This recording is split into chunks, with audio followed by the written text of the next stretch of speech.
Hello friends and welcome to this little video. Les amis, quand on regarde l'aspect politique au Cameroun, ça fait rire. C'est-à-dire que c'est parce que ça fait comme si on est dans la démocratie, vous voyez.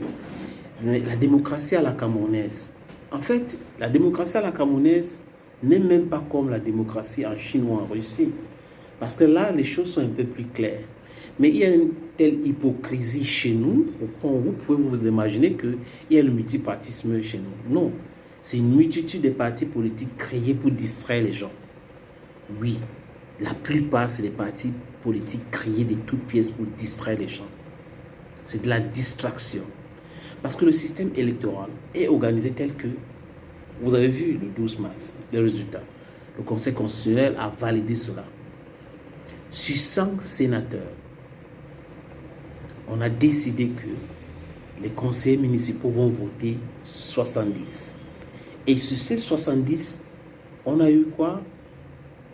Le RDPC a tout raflé.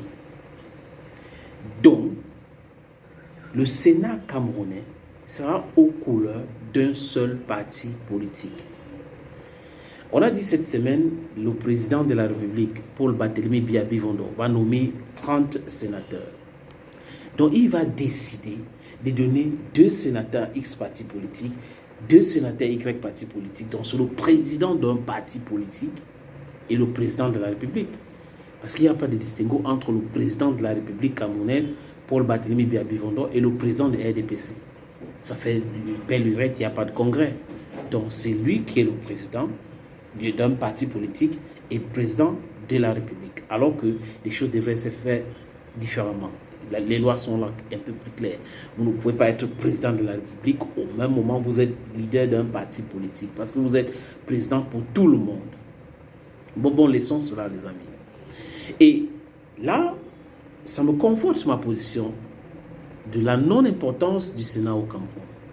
En fait, pour moi, je pense que c'est budgétivore. On a vu ce que Macky Sall, qui est en train de se transformer petit à petit en dictateur, on voit ce qui se passe avec Sonko, qui est son opposant numéro 1, a fait de l'argent du Sénat. Il a conçu des infrastructures. Il a essayé de développer certains pans de son économie, de son pays.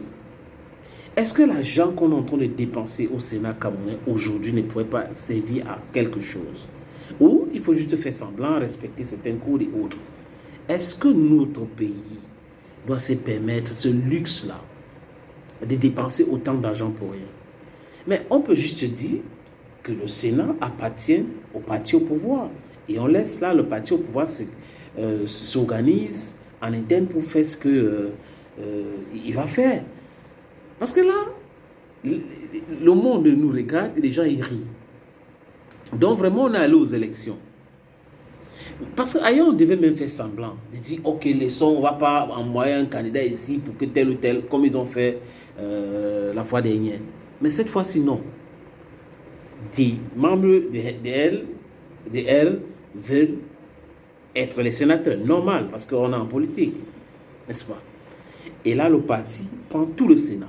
Dans les prochaines élections législatives, ils vont faire quoi? Ils vont prendre les 180 députés. Les 180 députés.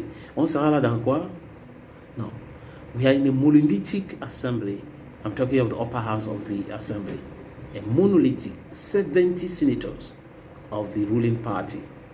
30 are left. And the President of the Republic is surely going to appoint some members of the opposition and others to try to give a different color of the Senate.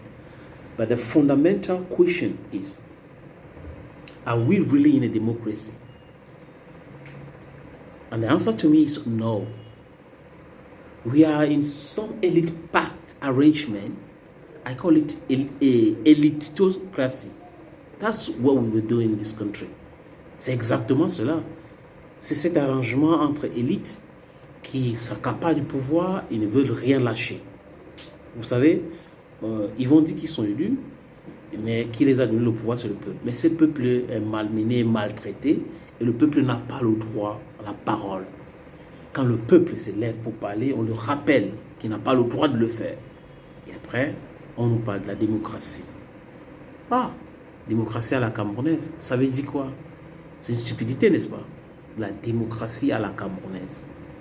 Je dis, on contextualise, mais on vous ramène dans les années-lumière, on vous raconte des choses juste parce que on a l'intérêt, hein, on ne veut rien lâcher, on veut prendre tout, même ce qui tombe là, hein, ce qui tombe là, on mange, ça tombe là, on ramasse, on balaie, on prend tout, c'est ça le plus important, on donne à qui on veut, vraiment, et on piétine les autres. Les choses peuvent changer. Nous sommes les êtres humains. On est faillible, mais comme notre société est en mouvement, la pensée humaine aussi est évolutive. Ceux qui gouvernent peuvent se transformer en philosophes et comprendre que we have a common goal. And the common goal is for the betterment of this country. Otherwise, no one knows. Chers amis, à très bientôt.